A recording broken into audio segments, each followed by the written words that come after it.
Hanur encounter ಪ್ರಕರಣದ ತನಿಖೆಯನ್ನು ಸಿಐಡಿಗೆ ವರ್ಗಾವಣೆ ಮಾಡಲಾಗಿದೆ. ಇದೀಗ ಸಿಐಡಿಗೆ ವರ್ಗಾವಣೆ ಮಾಡಿ ಡಿಜಿಪಿ ಸಲೀಂ ಆದೇಶವನ್ನು ಹೊರಡಿಸಿದ್ದಾರೆ. ಸಿಐಡಿ ಇನ್ಮೇಲೆ ಈ ಪ್ರಕರಣದ ತನಿಖೆಯನ್ನು ನಡೆಸುತ್ತೆ. ಚಾಮರಾಜನಗರದ ಜಿಲ್ಲೆಯ ಹನೂರಿನಲ್ಲಿ ಆಗಿದ್ದಂತಹ 3 ಎನ್ಕೌಂಟರ್ ಪ್ರಕರಣ ಇದು. ಶೂಟೌಟ್ಗೆ ಸಂಬಂಧಪಟ್ಟಂತೆ 4 FIRಗಳು ದಾಖಲಾಗಿದ್ದವು. ಕೂಡಲೇ ಪ್ರಕರಣದ ದಾಖಲೆಗಳನ್ನು ಸಿಐಡಿಗೆ ವರ್ಗಾಯಿಸಬೇಕು ಅಂತ ಹೇಳಿ ಆದೇಶವನ್ನು ನೀಡಲಾಗಿದೆ. ಸಿಐಡಿಗೆ ಹಸ್ತಾಂತರಿಸುವುದಕ್ಕೆ ಇನ್ಸ್ಪೆಕ್ಟರ್ಗಳಿಗೆ ಸೂಚನೆಯನ್ನು ಕೊಡಲಾಗಿದೆ.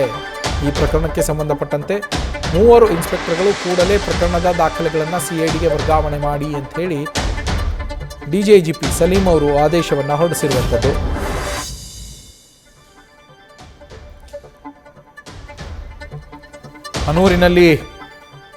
ಹನೂರು ಶಾಗ್ಯ ಗ್ರಾಮದ ಅರಣ್ಯ ಪ್ರದೇಶದಲ್ಲಿ ಏನು ನಡೆದಿತ್ತು ಎನ್ಕೌಂಟರ್, ಅದರಲ್ಲಿ 3 ಮೃತಪಟ್ಟಿದ್ದರೆ 1 ನಾಪತ್ತೆಯಾಗಿದ್ದರು. ಅದರಲ್ಲಿ ಒಂದು ಫಾರೆನ್ಸಿಕ್ ರಿಪೋರ್ಟ್ ಕೂಡ ಬೆಳಕಿಗೆ ಬಂದಿತ್ತು. ಆ ಫಾರೆನ್ಸಿಕ್ ರಿಪೋರ್ಟಲ್ಲಿ ತೀರಾ ಹತ್ತಿರದಿಂದಲೇ ಅವರ ಮೇಲೆ ಗುಂಡಿನ ದಾಳಿಯನ್ನು ಮಾಡಲಾಗಿದೆ ಅನ್ನೋದು ಅಂಶ ಬಯಲಿಗೆ ಬಂದಿತ್ತು.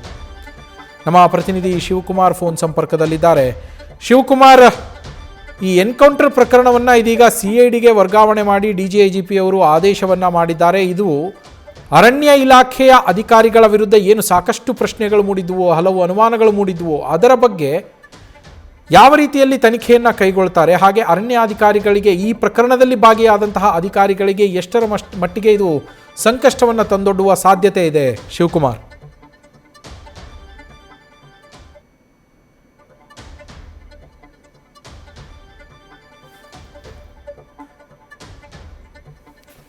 ಮತ್ತೊಮ್ಮೆ ನಮ್ಮ ಪ್ರತಿನಿಧಿಯನ್ನು ಸಂಪರ್ಕಿಸುವ ಪ್ರಯತ್ನವನ್ನು ಮಾಡೋಣ. ಏನು ಅರಣ್ಯದಲ್ಲಿ ನಡೆದಂತಹ ಶೂಟೌಟ್ ಇತ್ತು, ಇದು ತುಂಬ ಕ್ಲೋಸ್ ರೇಂಜಲ್ಲಿನೇ ಫೈರ್ ಮಾಡಿದ್ದಾರೆ, ಶಾರ್ಟ್ ಗನ್ನಿಂದ ಫೈರ್ ಮಾಡಿದ್ದಾರೆ, ಎದೆ ತೊಡೆ ಭಾಗದಲ್ಲೆಲ್ಲ ಛಿದ್ರ ಆಗಿತ್ತು ಅಂಥೇಳಿ ಫಾರೆನ್ಸಿಕ್ ರಿಪೋರ್ಟ್ ಕೂಡ ಬಂದಿತ್ತು. ಆ ಪ್ರಕರಣವೂ ಸೇರಿದಂತೆ ಒಟ್ಟು 4 FIR ದಾಖಲಾಗಿದ್ದಾವೆ. ಆ ಎಲ್ಲ ದಾಖಲೆಗಳನ್ನು ಕೂಡ ಸಿಐಡಿಗೆ ವರ್ಗಾಯಿಸಿ ಅಂತೇಳಿ ಡಿಜಿಪಿ ಆದೇಶವನ್ನು ಹೊರಡಿಸಿದ್ದಾರೆ. ನ್ಯೂಸ್ ಫಸ್ಟ್ ನಿರ್ಭೀತಿಯಿಂದ ನಿಮ್ಮ ಪರವಾಗಿ.